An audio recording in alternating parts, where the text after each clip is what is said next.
ECER is the European Conference on Educational Research, and in 2019 it takes place in Hamburg at the Universität Hamburg with nearly 1,000 sessions, up to 3,000 participants from all over the world. We have people from almost 80 countries coming to Hamburg.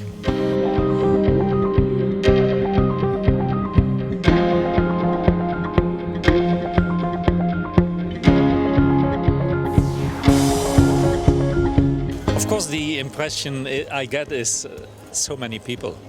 I believe close to 3,000 participants, which is enormous. So I try to imagine what all these people do and what kind of research they are involved in.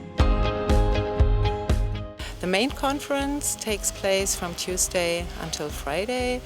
We have 4 days of inspiring sessions, interesting discussions and network meetings, friendly get-togethers, especially at our social events.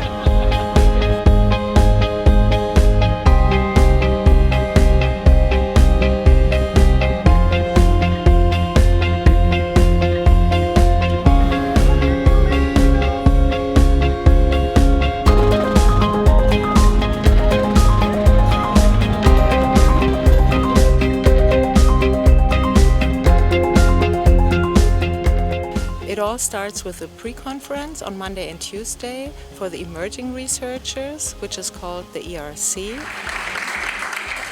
They really are the stars of the future, and they're at the cutting edge of research projects. It's a very supportive and formative community of young researchers. They come to the Emerging Researchers Conference and they have support from senior academics who are really willing to engage with them, and they have a variety of opportunities that aren't necessarily always there in other kinds of conferences.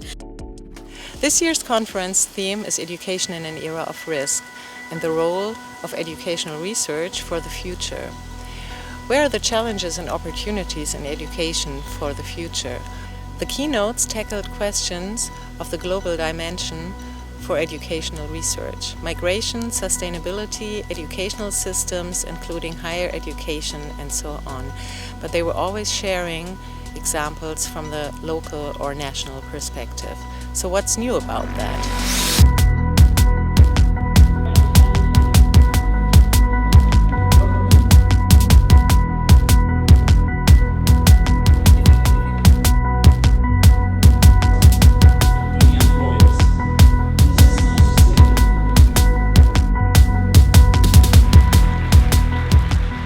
So I think we have grand societal challenges like immigration, like climate, like social structure, like economic crises.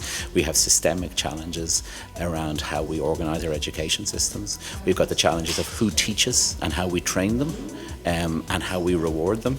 And then we've got the academic challenges about what do we do and how do we do it, and then how do we value it. I think the biggest opportunities come from technology. It will really change the way that people learn.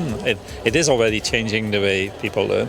I think that for education, facing the challenges of globalization, it is very important that students and teachers and teacher trainers learn to reflect the challenges of abstract social cooperation.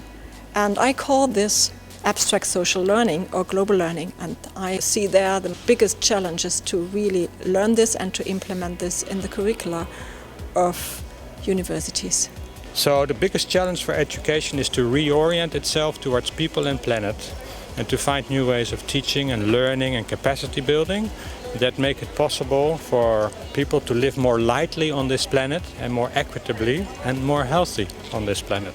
At the conference, all ECER participants present and discuss their contribution to the global educational research community. But there's also the question in the back of our minds: what can this research do for the society?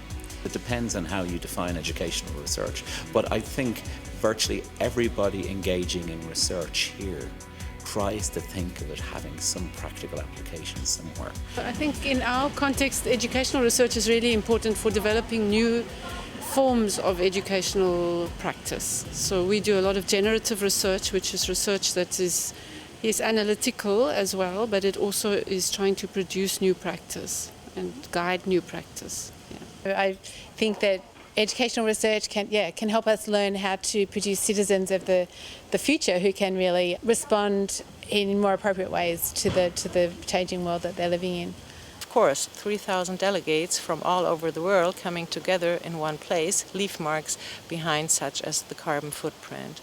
Going green, or sustainability, was a cross-section topic that was talked about not only research-based in sessions, but with a personal note in conference breaks and social events.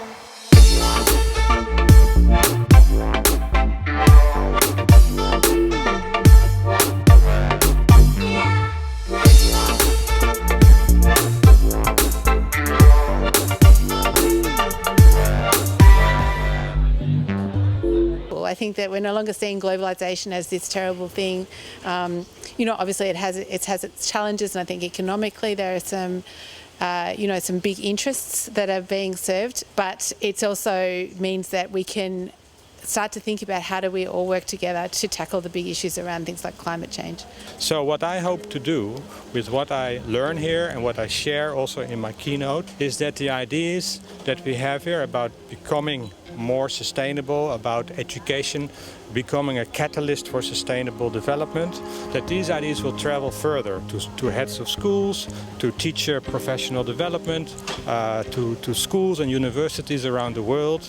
If that happens, then I can justify being here. In my personal view, it has an impact on research and educational practice if so many researchers from different educational research fields come together to share their findings on problems that are globally important. It enables us to learn from each other, and what's more important than learning from each other?